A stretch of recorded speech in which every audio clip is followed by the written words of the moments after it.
Good evening, ladies and gentlemen. My name is Jeymes Samuel.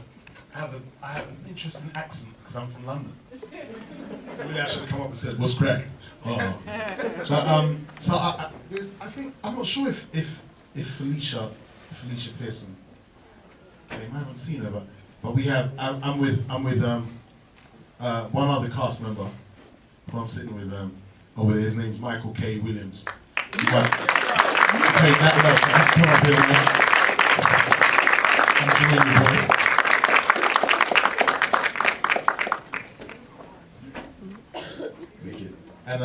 and also I'd like to call to the. I just want to tell you a quick parable. When I was a kid, right, when I was like 6 or 7, I always get up when I speak because I need to explain stuff. So when I was like 6 or 7, I used to watch films like The Guns of Navarone and 30 Dozen, and just all of The Great Escape, and they always have these fantastic posters with like all the characters in them, all coming out of one kind of central theme, right? And so with They Die by Dawn, I wanted to create one of those posters. I'm not sure whether you've seen the artwork for They Die by Dawn, but the poster for They Die by Dawn was done by an amazing individual. He's a really great artist, and I actually hunted him, right? And his name is Jules Arthur, and he's sitting over there. So let's give him a round of applause. He was all shy. I was like, "You better take one of your seats." So this is us, and this is meant to be like a Q&A. I'll just give you a quick intro. They Die by Dawn takes place in a real town, in a real place, in Langston, Oklahoma, in 1890, which was made just before, which was established just before O.W. Gurley established Greenwood Avenue in Tulsa, Oklahoma, which became known as Black Wall Street, right? But Langston preceded it by just a few years, and I wanted to depict a bunch of characters from that time and that place, and it's particularly noteworthy that all of the characters that you see portrayed on screen are real characters. Michael K. Williams playing Nat Love, who was a real character. Erykah Badu playing Stagecoach Mary, who was a real character. Isaiah Washington, Ben Hodges. You have all of these real characters. I assembled them, kind of like the Avengers. I put them in Langston, Oklahoma, in a real town, a real place. So it's just a really fascinating piece of history that I wanted to depict, so to speak. You know what I mean? So I guess if there's any questions that you have for myself, usually someone else should be hosting. Before we even go any further into the Q&A, right?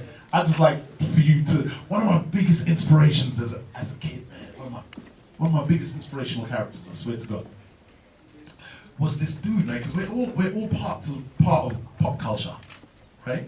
We're all contributing to pop culture in some way, from the way we look, talk, walk, dress, music we listen to.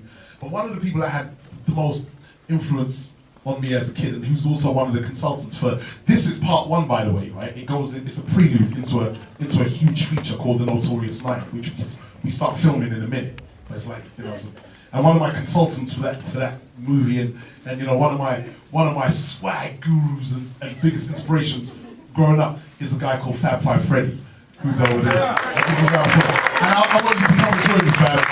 Come and join us, this guy. When you want to get things correct, you need to consult with this guy. So Fab could take a seat. So if there's any questions, we'll be here ready to answer. Coming from the UK, what made you choose an American Western as the theme for this film? I mean, I find it kind of interesting that we here in America haven't even fully explored that as Black Americans, but we are still connected through the diaspora. So why were you inspired to go across the pond and explore and discover this particular story? can't be doing this back and forth. I could have used my own microphone, but you handed it to me. So. I mean, thank you. Like, I'm not going to be running all the way back there. Well, for me, you know, as a kid, and just firstly as a lover of film and a lover of westerns, in particular, westerns are my favorite genre and have always been. I used to look at all of these westerns, and I used to wonder, how come every time they show black people in westerns, they're slaves, right? Or they make a reference to, every time, you know, a black person is shown in a western, they make a reference to, or a reason to him being there, or her being there, right? Firstly, they hardly ever show women of color in westerns, but when they show a black guy in a western, they'd always make a point of why he's there. For instance, you know, we were talking about The Man Who Shot Liberty Valance, which had a great cast: John Wayne, Lee Marvin, Woody Strode, Strother Martin, Lee Van Cleef, even James Stewart. He had all of these great characters. And Woody Strode is like the epitome of black excellence, right? And he was the black guy in Spartacus. He's in Once Upon a Time in America, but you'll see him literally dehumanized in The Man Who Shot Liberty Valance. You'll see Woody Strode, who was like if there is a God, right, and he made all of us, when he made Woody Strode, he was really concentrating, right? when God made me, his phone was ringing. He was doing about 5 things at once. It's like, oh, James is God. But with Woody Strode, he concentrated. Okay, I'm gonna make this dude. He sculpted him, gave him like 50 abs. This dude was amazing. And you'll see him in The Man Who Shot Liberty Valance, right? Literally dehumanized through that whole movie. And he's like John Wayne's best friend. And one time he walks into the bar. This thing's heartbreaking, man. This is Woody Strode. That's like having Wesley Snipes play like Tintin's poodle, right? And so you have like Woody Strode in a bar. And he walks in the bar one time because he has to get John Wayne because there's some trouble in the city. And he walks in, and the bartender goes, his name is I can't remember what his name is. It's like it's irrelevant. Say his name was Woody, and he goes, Woody, you know we don't serve your kind here. And Woody goes, but I don't want to drink. I want to get John. And John Wayne looks, and Woody can drink where I can drink. And John Wayne basically gives the look of, Woody can drink where I can drink, but not them other niggers. It's the most fascinating thing. I'm watching one of my favorite actors of all time dehumanized. So then you look at the history, right? And you look at like Abraham Lincoln abolishing slavery in 1865. And then if I ask anyone in this crowd, when did Wyatt Earp die? You think like, 1740? Wyatt Earp died in 1929. This dude was in movies, which means Tombstone took place in like 1881. Huh? That tish doesn't make sense to me. So where are all the people of color in westerns? How come every time you show a Mexican, if you go to Los Angeles right now, you're still in Mexico, the niggas didn't even change the name. Los Angeles, San Isidro, right? So how come every time you show a Mexican in a western, right, they're wearing white and running around like arriba. If you show an Asian in a western, they're always doing laundry. And when you show black people in westerns, they always tell us they were slaves. When there was decades of the old west that happened post-slavery, right? We didn't just take the reason black people had whip lashes on their back is because we were rebellious. We weren't having that tish. You couldn't just, there was no era in time where black people would be walking to the Jesus music. Shut up, nigga. There was I'm saying that era never took place. So for me, as a lover of westerns, I wanted to research into that era and see if it wasn't just my paranoia. I uncovered all of this great history, villains like Rufus Buck, Cherokee Bill. There was this dude called Cherokee Bill who was such a badass. When he was going to his execution, they said, "Any last words?" He said, and I quote, "I came here to die, not to talk." Huh? Stagecoach Mary. The person Erica plays in real life, right? And let's give a round of applause to Erica Bailey. She plays the character called Stagecoach Mary, right? And in real life, Stagecoach Mary was such a badass, man. She would have shootouts with like white cowboys and bam, bam, bam. And the reason she was called Stagecoach Mary is because when they used to take the stagecoaches down with all of the, like the FedEx of the day, right, with all of the goods, the cowboys would get shot at by the Indians, right? So they were all scared. I'm talking about the white cowboys. They were all scared to take the stagecoaches of goods down. except Stagecoach Mary. She would just go down and like have shootouts with them, come back with bullet wounds. She had a dog, and you can see pictures of all of these people on Google. So how come I know all the words to Calamity Jane, as we always talk about, right? All the words to Calamity Jane, but I've never learned about Stagecoach Mary. If you watch Doris Day and Calamity Jane, I just got back from the Windy City is mighty pretty. Got what we got, no siree. They got stacks of 7 stories, never leaving morning glories but steps from my doorway. We got them for free. They got those minstrel shows, pearly lanes with rich shackles, private laws, public parks, for the sake of civic virtues. They got fountains there that squirt you. I just got back from the Windy City is mighty pretty, but they got what we got. I'm telling you, boy, we got more swagons than we're singing all of Illinois. So I know all the words to Calamity Jane, right? I've watched that movie so many times, right? They rammed that movie down our throats, right? I know all the words to Calamity Jane, but I've never heard of Stagecoach Mary before.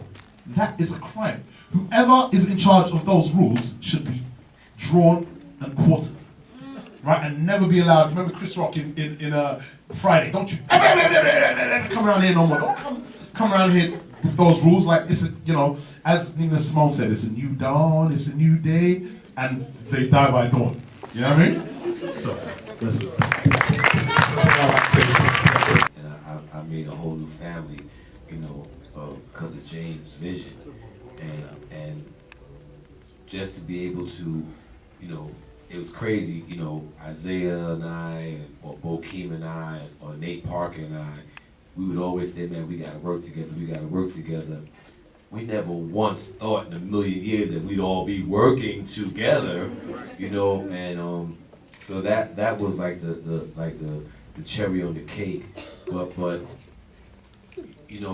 Jeymes, as you can see, he's so knowledgeable and so enthusiastic about the history, and the way he told these stories. I mean, I confess my ignorance. I had no knowledge of these people. A little bit about the black cowboy here and there, but nothing to this extent. And we sat down, which was supposed to have been maybe a half an hour meeting. We met through a mutual friend, Paris. Shout out to Paris in the building. We met through Paris, and I said, okay, yeah, we stopped down by the Soho House and talk to this Jeymes. So figure I figure I came from Margiela, still had my bags. You know what I mean? So that turned into like 4 hours, and I went in with all my cool and give him a couple hour and a half of my time, and that turned into me like in the Soul House in the city, and I was like auditioning, and I was like, because he implanted these visions in my head, and I started seeing these characters, and we started like I started getting amped, and we started getting into the history, and I knew from right then and there, like I had to be a part of this project. I would have worked in the craft services to be a part of this project. I'd like to add to that. I'm a believer in the phrase that you build it, they will come, right? That phrase comes from Kevin Costner's Field of Dreams, and all through they keep saying, you build it, they will come. You build it, they will come. So, when I had the thought to do like a Western with, an entirely cast of color, I still had as confident as I am, right? I'm a confident individual. I'll get up and take my clothes off right now, but secretly when no one's looking, I could be in the toilet or something, right? I could be in the toilet and like secretly, I go, man, I'm doing a Western. Like it was such a far-fetched idea, even for me, until that day I met Michael in Soho House, right? So I'm chilling in Soho House, and I got my game face on. Like if I haven't met someone before, right? If I haven't met someone before, when I go to meet them, my voice would go kind of deeper, because my voice kind of goes all over the place. My voice would go deeper. Yeah, how you doing? I'm Jeymes Samuel. And so I was waiting for Michael to come. Right? He said he's gonna come. Paris said he's gonna come at 3. It was 2:30. 2:30. Michael K. Williams, Omar from The Wire, Chalky White from Boardwalk Empire. So I'm waiting for this dude. I'm waiting for this dude to come, right? I'm waiting for this dude to come. And in walks this dude with mad Mason Margiela bags, right? And he walks in with a big smile. He's like, "How you doing? I'm Michael K. Williams. How you doing?" I'm like, introducing yourself to me. What's cracking, brother? So we sit down, right? We sit down, and what broke any kind of nervousness, right? I think I told you this once before. What broke any kind of nervousness that I had going into They Die by Dawn was the meeting I had with Michael K. Williams, right? You know, like for any young filmmaker coming up, you'll think to yourself, okay, I can direct my friends, but how am I going to direct people of the people that you love and you devote your whole life toward working with? And this dude comes and he's listening to the story, and all Michael's reactions is this: what? What? With who? And who? What? What? What? Then he starts doing something, right? When I was telling him the script, I was like, yeah. And then you look at Ben Hodges, and then so that love looks at Ben Hodges, and that love is like you Negro, you need to work on your aim. Michael does the strangest thing. He starts going, he's looking at me and listening to what I'm saying, and he goes, Negro, you need to work on your aim. So all of that writing I done, and all of that script I had in my brain, there's Michael K. Williams repeating the words back to me. So in Soho House that day, right, Soho House is a stuffy place because it's a members only place and all that stuff, and culture was given to us by the land that have not. So any members club, right, is going to be quite stuffy, right? Because people that devote to culture, you had Biggie Smalls, right? No info for the DEA, federal agents mad because I'm flagrant. So, give it up for Felicia Snoop Pearson, man. Take my seat. So just quickly, right, just to give you a quick brief, you would have Biggie Smalls, right, talking some ill stuff. He ain't a member of no Soho House, even though it wasn't, Soho House is a stuffy place. All right, so I'm in there. Anyone that was in Soho House that day would see like me and Michael going back and forth and acting out a whole Western, like practically every scene in that Western. It's like 3 or 4 hours. Yeah. And I was like, so I was being Ben Hodges, and then Michael would be like, you think I got this bounty on my head by obeying the law? So it broke any kind of illusion or nervousness that I would have had about directing an actor like Michael K. Williams or Harry Lennox or Isaiah Washington. What's cracking, Snoop? What's cracking, Felicia? You good? Good to have you here. So I like to, but for me personally, right, I'd like to ask a question to Fab, right? Which is like, because this is the first time he's seen They Die by Dawn in its completion, right? And this is, like I said, this is part one.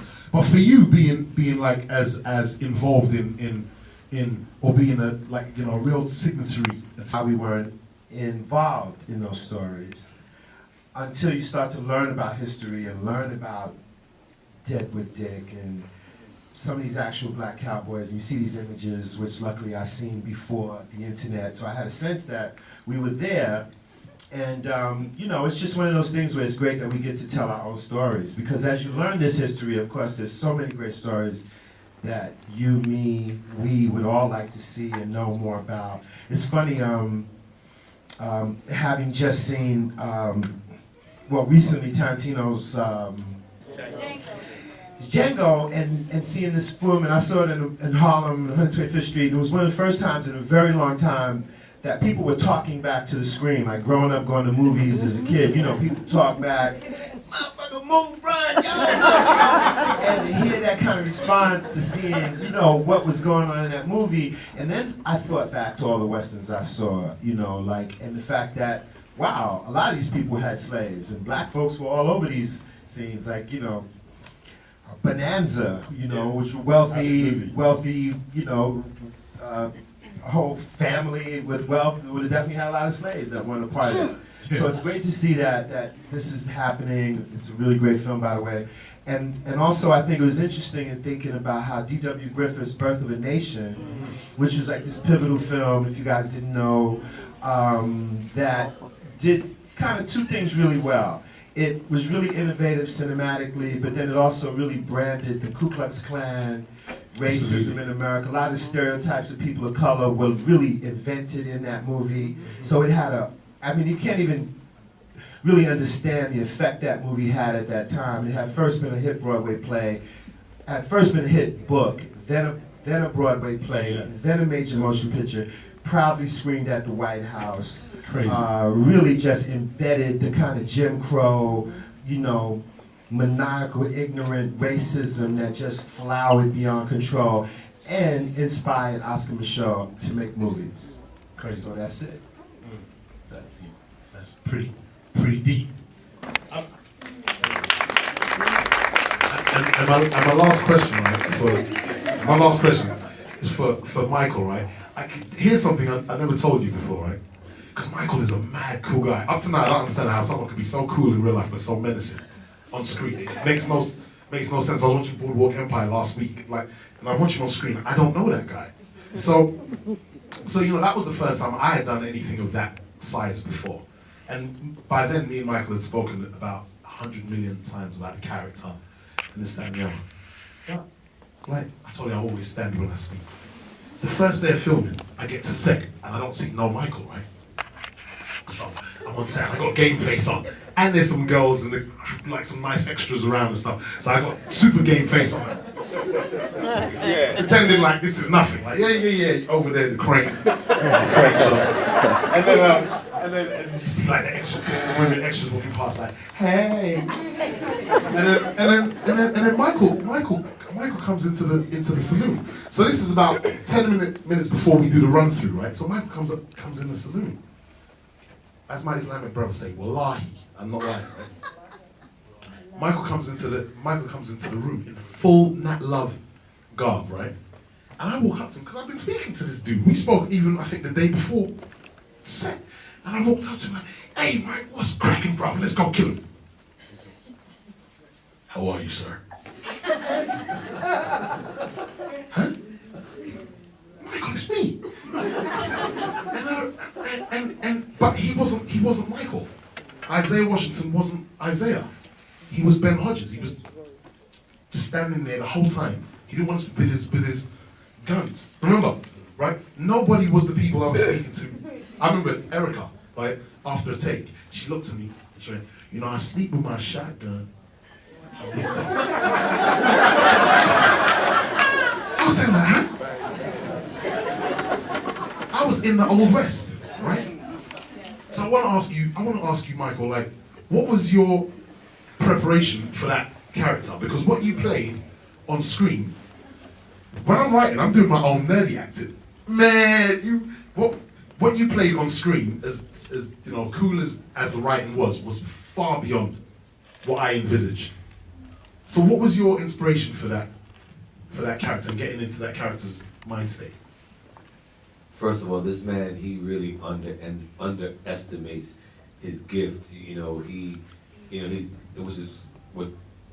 Which is part of your beauty, man. You don't know what a beast you really are. He was like downplaying the writing, like, and Mike, if you don't like it, this child, like, no, leave the words alone. They're perfect the way they are, which is, it's rare. A lot of times, you don't get flawless scripts all the time. They're few and far apart.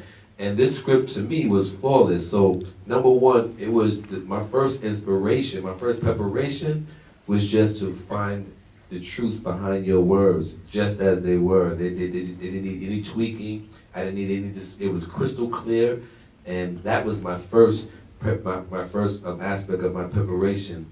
The second aspect was when I got to the location and I looked around. Where we shot at is a real Western town set where John Wayne and these great shot.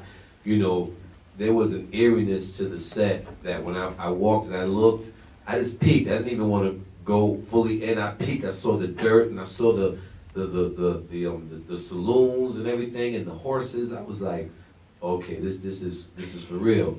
You have to drive through a like a gated area. It's almost like in a sense, like if you could picture what a gated area looks like in the Old West, that's what this set was. Crazy. And thirdly, when I went in my trailer and I put on that wardrobe, and I put that hat on, and when I took my first step out the trailer, and I heard that ching on Spurs, it was over. Mike left the building. Mike was gone at that first ching when my boot hit that floor, and I heard that Spurs ching. It was done. Mike Williams was gone, and that love was there, and I purposely. It was an easy transition as I got closer and closer to the set, and I looked at those buildings, and I looked at all the extras, the fine honeys, with the costumes. It was a process that it was like, the more closer I got to the set, the less of me I was, the more I shedded Michael K. Williams, and it was Nat Love. By the time you greeted me, I was gone. Disappeared. I remember the one time I saw real Isaiah come out, right? The one time when I saw real Isaiah come out, and all the producers saw real Isaiah Washington come out, like he wasn't Ben Hodges for 1 minute, is when you came on with the Spurs. Yo! And you heard, and Isaiah went, "Hey, yo, James, I need to speak to you a minute. I need some Spurs." And I go back to my Spurs. Then you see Isaiah come out. So those two were the only characters with Spurs, but the costume and the wardrobe and everything was ridiculous. And I want to make a point to Felicia being here, right? One time, I was putting together the cast and the crew for They Die by Dawn, but I had in mind.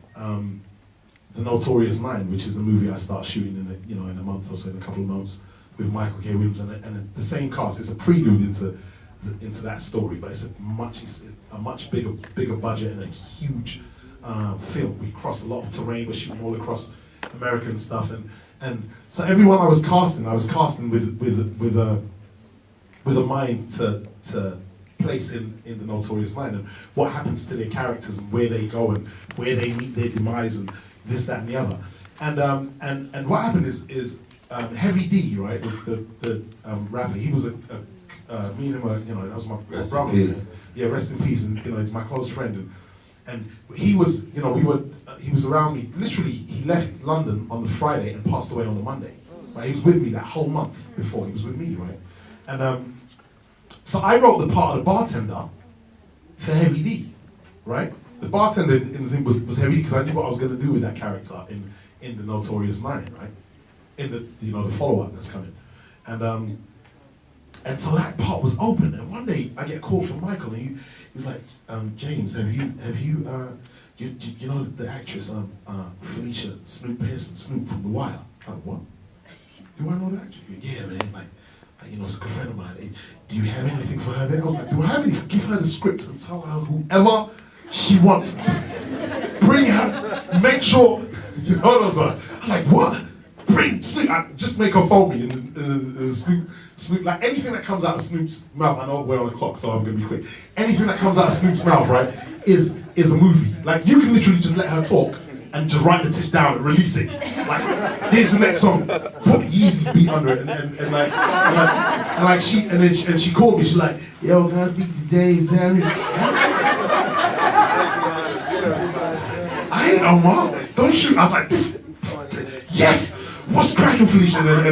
And so Felicia, Felicia was gracious enough to let us, come in and be a part of this ensemble, playing the bartender. But her role is much huger in the Notorious 9. She plays, Stagecoach Mary's younger sister, and there's some straight murder, death, killing, all kinds of mayhem, and it's a really deep part. So just quickly before we go, we have to go, right? But I just want to ask Felicia what it was like being a part of that ensemble, and speak to him. Let him hear that voice. Watch this, right? Watch this. What? I'm gonna make it quick. It was amazing. Like I said before, all the time when I work with this guy here, he intimidates me because he's a wonderful, tremendous actor. You know what I mean? And James, he just Like, I didn't think I was gonna pull it off. I'm like, a Western? Like, huh? Like, come on, man. It's crazy, but I did that. You know what I mean? And just the whole cast, like, it's just, like, it's amazing. Like, I love each and every one. Hey, you know, I feel like I'm... But, I mean, Notorious 9. I'm going ham. Everybody going ham. I love you all. Thanks for the support. My brother Jeymes Samuel. Let me just say one more thing, just really briefly. Another thing you got to know about Jeymes. One of the main things we was talking in the Soul House that was I found mind-boggling and fascinating was he started naming the cast. I thought he was just name dropping, and I was like, yeah, okay, yeah. In the back of my mind, I'm like, yeah, right. He's never gonna get all this. But I want you to know, not only did he assemble every name that he called in our initial meeting in Soul House, not only did he not get everybody, there was more added on, and did not one agent or manager get in the middle of him and every actor you see. Every actor you see in this film came to this project via word of mouth or hookup or Jeymes just getting at them directly. It was the most craziest thing I'd ever seen. This was for us by us. Yeah, we're for it. He called me one day. Another actor had heard about this project and wanted to get on, right? So they hit me up, yo, Mike. Yeah. I said, well, call the brother. Yo, he mad cool. Just call him, right? So I gave him James' number. Jeymes called me. Mike, listen. Yeah. You know I love you, right? You know what I'm saying? But just call this number and be prepared. We're gonna work together. That everybody that you see in this film, he has a relationship with. He has a family kinship or friendship, or it's all this project was assembled and made and it was designed by love and passion for the art and the craft and the love of and the desire to want to work with each other. You know what I mean? So you got to know that urban world, baby. Sir. You just show your love, but